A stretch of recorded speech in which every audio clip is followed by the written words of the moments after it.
Terima kasih kerana memilih kami pada waktu ini. 30 minit di series utama. Anda bersama saya, Ruzaini Ruslan.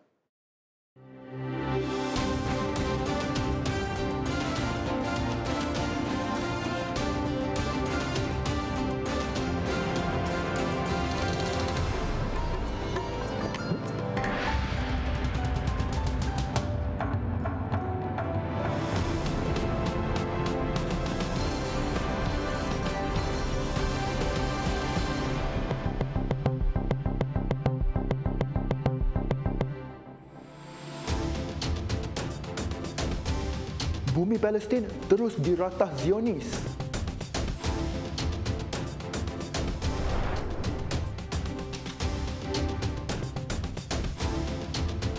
Juga, langgar SOP raya semakin menjadi-jadi.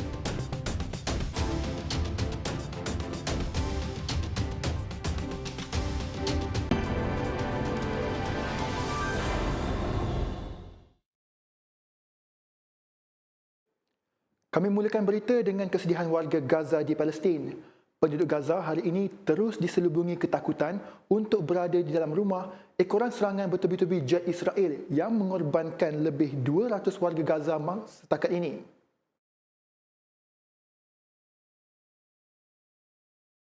Serangan itu menyaksikan kawasan pesisiran pantai Palestin yang dikuasai pejuang Hamas dihujani peluru berpandu, roket dan bedilan artileri. Serangan tidak mengenal sasaran itu menyebabkan penduduk Palestin tidak keruan kerana nyawa terus terancam biarpun berada di dalam rumah. Menurut pihak berkuasa tempatan, api marak ketika letupan kuat menggegarkan Gaza mengakibatkan bekalan elektrik terputus dan ratusan bangunan musnah. Kepulan asap tebal dari kilang tilam ketika anggota pertahanan awam menyasarkan hos air tekanan tinggi ke lokasi kebakaran. Kemudian, kepulan debu dilihat di pelabuhan Mediterania Gaza susulan letupan berikutnya dengan tentera Israel mengesahkan mereka menyasarkan senjata tentera laut Hamas. Ia turut memusnahkan infrastruktur penting dengan pihak berkuasa elektrik hari ini memberi amaran baki bahan api untuk menghasilkan tenaga hanya mampu bertahan beberapa hari lagi.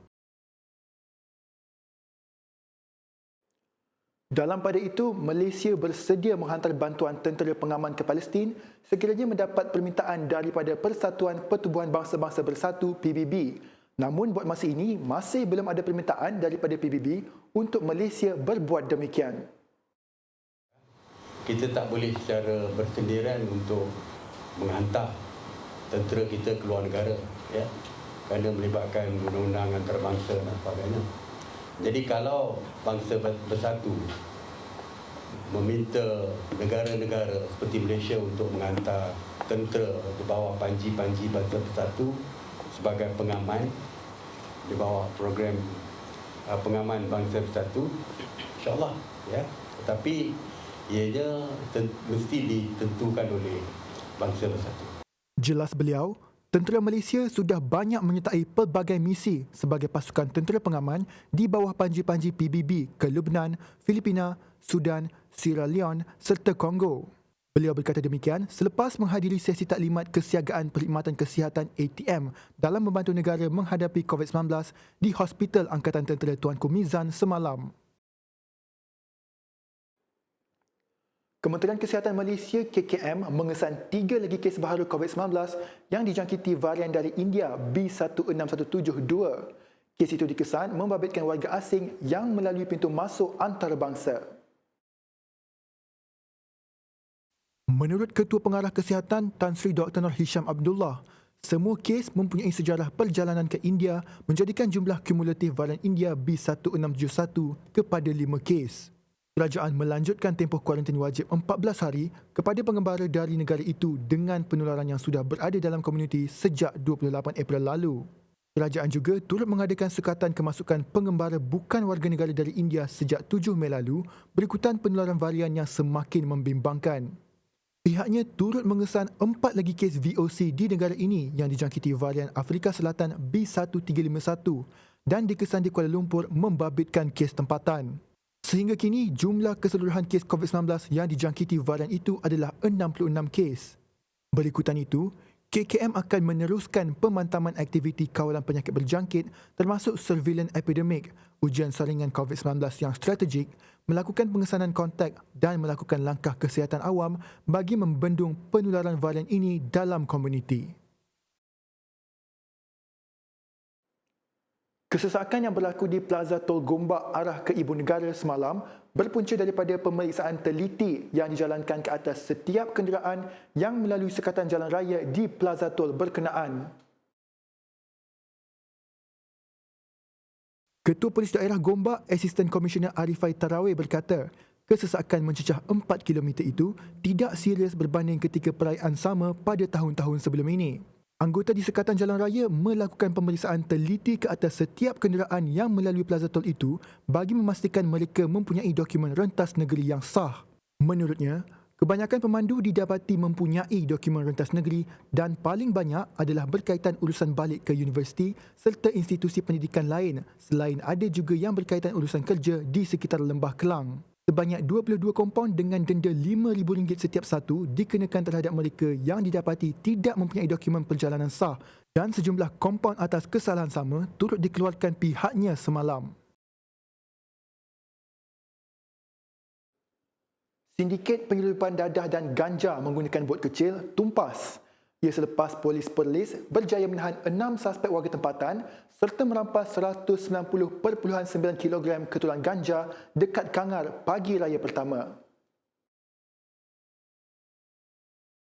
Menurut Ketua Polis Perlis, Datuk Surina Saad, hasil intipan selama 3 jam awal pagi Khamis itu, sepasukan anggota Jabatan Siasatan Jenayah Narkotik Perlis mematahkan cubaan membawa masuk dadah menggunakan sebuah bot nelayan di sebuah jeti haram berdekatan Kuala Perlis. Pun begitu, sejurus menyedari kehadiran polis, suspek bertindak melarikan diri. Namun, 3 daripada suspek tersebut termasuk seorang wanita berjaya diberkas semula pada Sabtu di Kuala Perlis dan Simpang 4. Hasil saringan air kencing mendapati kesemua suspek berumur antara 20 hingga 40 tahun itu didapati positif dadah jenis metafetamin dan semua suspek lelaki dikatakan mempunyai jenayah lampau berkaitan dadah dan beberapa kesalahan lain. Tambahnya, sindiket itu dipercayai mula aktif awal tahun ini dan menggunakan jalan laut untuk menyeludup masuk dadah dari negara jiran sebelum dipasarkan ke Pulau Pinang.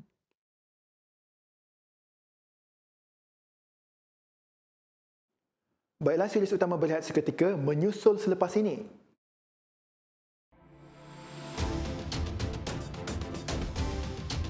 Rejim Zionis lancar serangan ke Lubnan.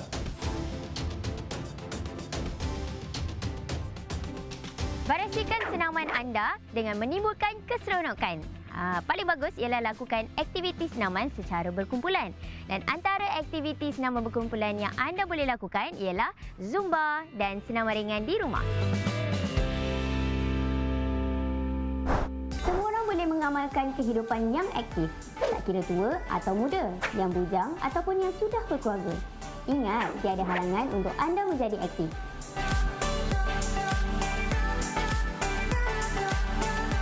Senaman yang sesiapa pun boleh lakukan ialah senaman regangan menggunakan resistance band, fun ride, fun run dan night workout. Ingat, memang ada banyak cara untuk kekal aktif. Jadi, korang janganlah bagi alasan untuk tidak aktif, okey?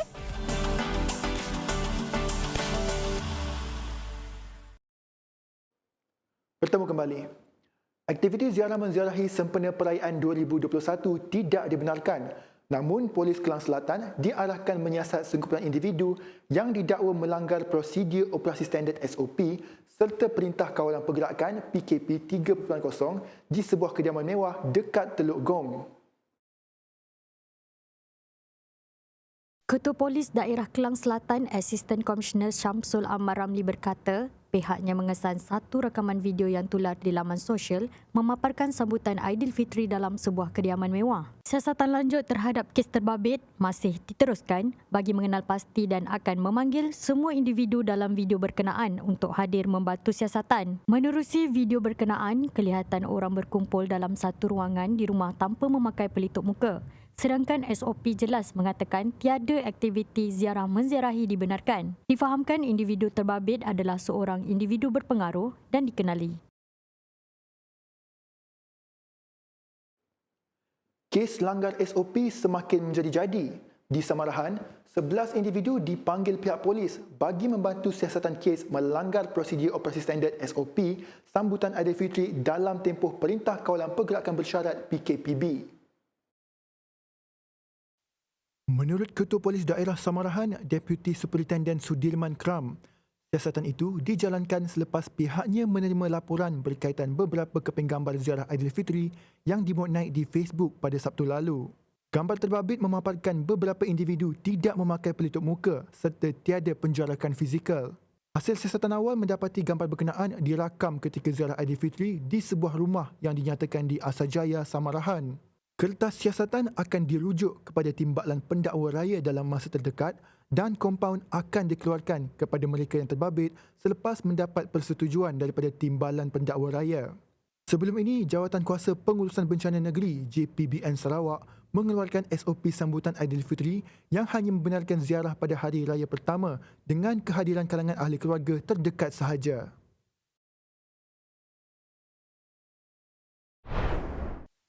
Sementara itu, di Jempol, tindakan majikan sebuah syarikat pembinaan menggunakan lori bagi membawa 13 pekerja ke lokasi pembinaan membawa padah apabila masing-masing di kompaun RM1,500. Menurut Ketua Polis Daerah Jempol, Superintenden Hu Chang Hook, kesemua pekerja asing itu dibawa menggunakan lori bagi menjalankan kerja pemasangan sebuah menara di Kok Foh Rompin.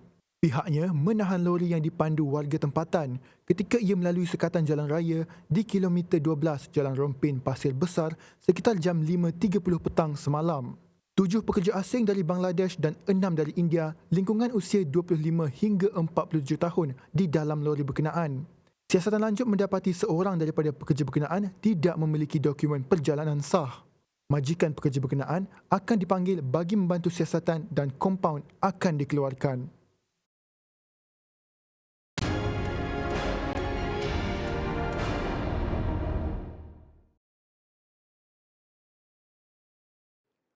Rejim Zionis melancarkan artileri ke Lebanon sebagai tindak balas terhadap serangan roket dari negara itu yang gagal menyerang Israel. Terdapat 6 cubaan serangan yang gagal melintasi Israel dikenal pasti.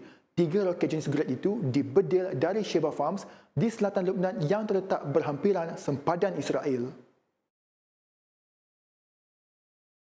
Tunjuk perasaan dilakukan terhadap serangan udara Israel yang menyasarkan pejuang bersenjata Palestin. Lebih 200 orang terkorban dalam berbalas serangan antara pejuang Hamas dan rejim Zionis di semenanjung Gaza.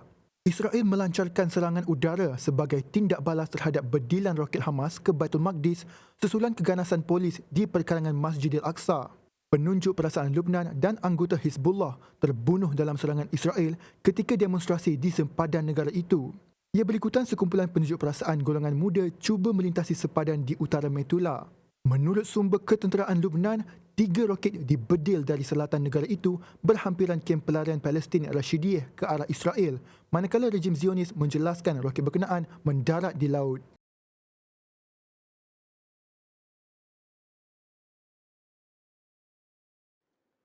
Bumi berdarah Palestin terus dihimpit kesedihan apabila satu-satunya makmal COVID-19 yang terletak di bandar dekat semenanjung Gaza itu musnah akibat serangan udara Israel di lokasi berkenaan semalam. Menurut Timbalan Menteri Kesihatan Yusof Abu Al-Rish, kaki tangan perubatan di kementerian itu cedera dengan beberapa daripada mereka dalam keadaan kritikal. Sementara itu, menurut jurucakap Kementerian Ashraf Kidra, serangan Israel itu juga telah menyebabkan ujian saringan terpaksa diberhentikan serta-merta selain ia melemahkan usaha kementerian dalam menangani pandemik COVID-19 yang dilakukan saringan hampir 1,600 orang setiap hari. Pun begitu, kadar kes positif adalah antara tertinggi di dunia iaitu 28% selain hospital dibanjiri pesakit. Dalam usaha memerangi pandemik COVID-19, lebih 20 juta dos vaksin dikeluarkan dalam tempoh 6 minggu lagi, menjadikan keseluruhan 80 juta diperuntukkan bagi penghantaran pada akhir Jun depan.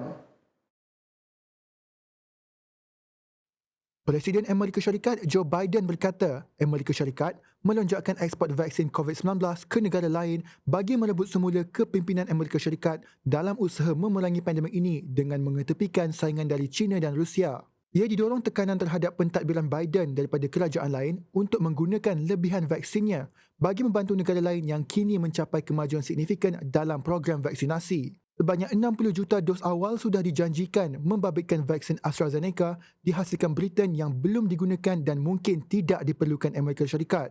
Ekspor akan bermula sejurus menerima kelulusan regulator kesihatan Amerika Syarikat.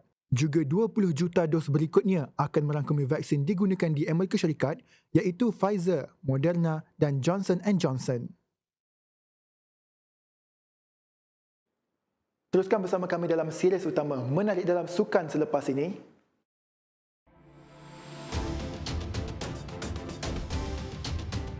Pelesnika pencipta nama di pentas dunia.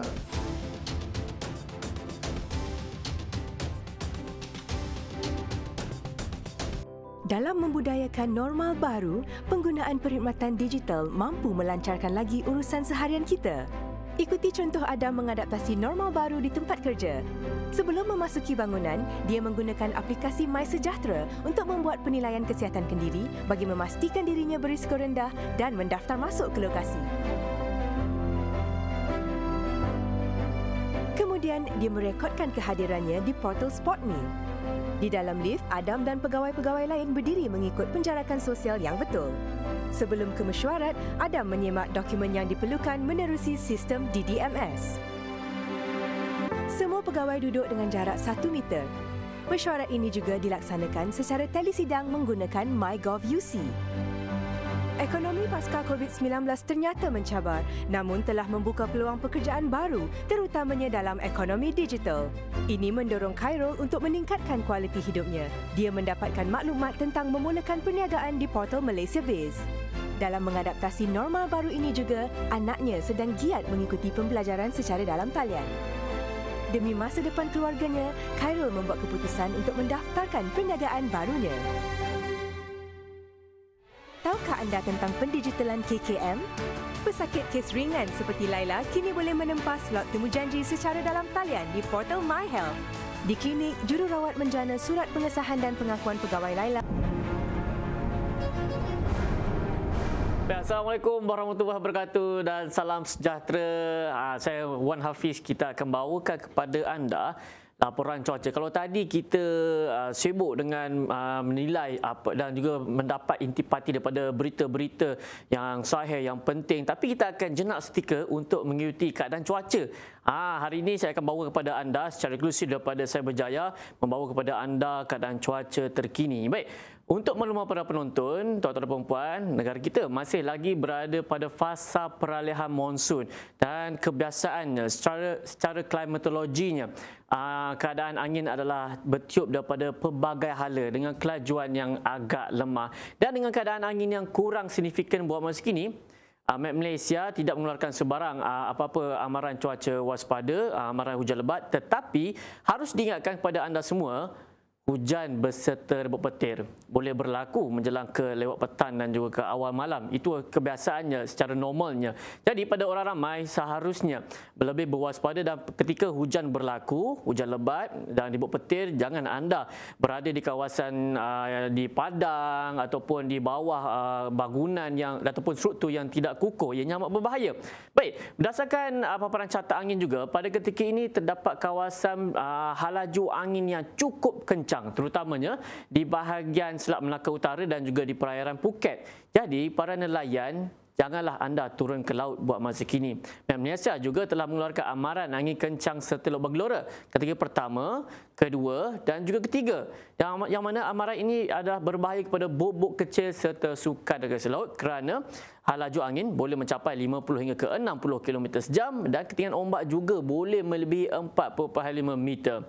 Baik, buat masa ini kita akan beralih kepada paparan imej gemar radar untuk mengetahui apa yang berlaku sebenarnya pada ketika ini. Baik, di semenanjung Malaysia pada ketika ini hujan berserta berpetir di satu tempat kini sedang berlaku di utara semenanjung Malaysia dan juga di negeri pantai timur semenanjung Malaysia kerana terdapat kawasan perubahan halaju angin. Di selatan Thailand angin bertiup dengan agak kencang, tetapi di bahagian utara semenanjung Malaysia angin bertiup dengan agak lemah. Jadi terdapat kawasan perubahan halaju angin. Kerana inilah mengapa di utara semenanjung Malaysia mengalami keadaan cuaca yang agak lembap. Keadaan yang serupa juga kini sedang berlaku di negeri Johor yang mana hujan berserta rebut petir juga kini sedang berlaku. Dan hujan lebat ini di utara dan juga di negeri Johor ini kita jangkakan ianya akan berlanjutan sehingga ke lewat petang nanti. Bagi negeri Sabah pada kali ini dalam keadaan yang agak mendung, cuaca baik. Jadi kepada anda semua yang mana ingin membawa anak-anak untuk bermain layang, bolehlah berbuat demikian kerana di negeri Sabah terutamanya di bahagian Sandakan dan juga di pantai barat di Kota Kinabalu keadaan agak berangin. Baik, tetapi keadaan cuaca yang berbeza pula kini berlaku di negeri Sarawak. Hujan berserta rebut petir kini sedang berlaku di hampir ke semua bahagian, terutamanya di bahagian tengah yang menyebabkan di bahagian Sibu, Serian, Mukah, Kapit dan juga di bahagian Betong. Hujan lebat ini kita jangkakan boleh berlanjutan sehingga ke lewat malam nanti dan esok. Pada esok pagi insya-Allah keadaan cuaca agak baik. Kita jangkakan keadaan cuaca cerah bagi ke semua negeri. Dan tetapi menjelang ke petang hujan berserta rebut petir dijangkakan masih lagi akan berlaku yang melibatkan di hampir ke semua negeri di semenanjung Malaysia, di negeri Sabah dan juga di negeri Sarawak. Jadi pada anda semua yang mana menunggang motosikal yang mana ingin pulang ke rumah esok daripada kerja, pastikan anda membawa baju hujan dan pastinya anda harus merancang perjalanan anda supaya tidak tersekat di dalam kesesakan jalan raya dan sekiranya tersekat di kesesakan jalan raya, pastikan anda bersabar. Okey, baik, sekian saja laporan cuaca daripada saya Wan Hafiz yang kita bersama langsung daripada Cyberjaya dan sebelum pisah kita akan lihat ramalan cuaca bagi 3 hari bandar-bandar utama di seluruh Malaysia. Sekian, Assalamualaikum dan salam sejahtera.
Kejohanan renang terbuka Eropah, Klimen Kalashnikov sekali lagi mencipta nama di pentas dunia apabila menjadi perenang lelaki pertama mencatat masa bawah 24 saat mengatasi rekod dunia miliknya sendiri dalam acara 50 meter kuat lentang dekat Budapest. Kalashnikov mencatat masa 23.93 saat dalam aksi separuh akhir kejohanan terbuka Eropah awal pagi tadi. Jaguh Rusia itu mencatat rekod dunia sebelum ini iaitu 24 saat pada edisi terakhir Eropah 2018 dekat Glasgow dan mempamerkan renangan luar biasa pada pertengahan perlumbaan yang mengurangkan 7 saat daripada masa terbaiknya.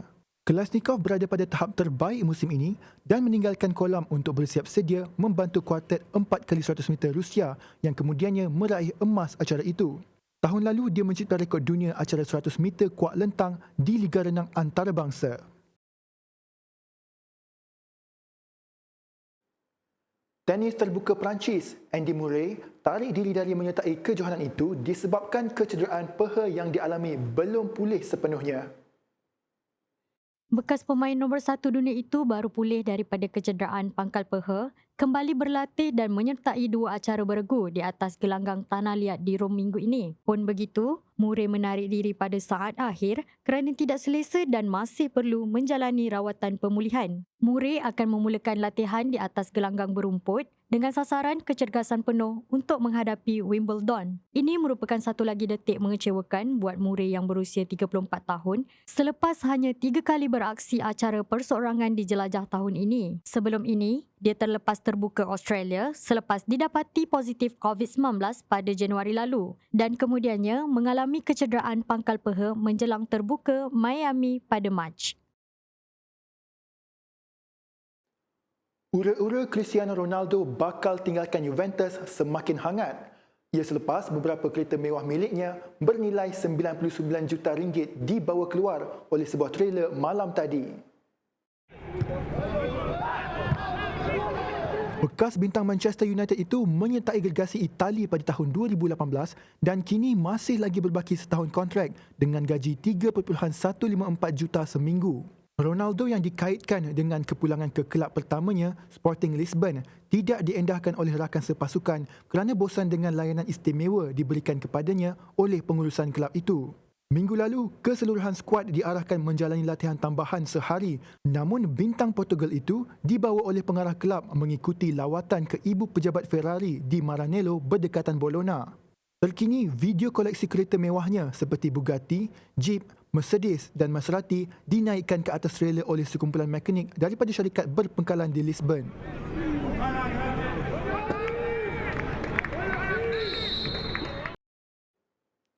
Baik, sekian dulu series utama buat masa ini. Amalan menjaga SOP sudah menjadi sebahagian daripada hidup kita. Kekalkan penjarakan sosial dan terus lindungi diri dan keluarga bagi memutuskan rantaian COVID-19. Salam hormat dan Assalamualaikum.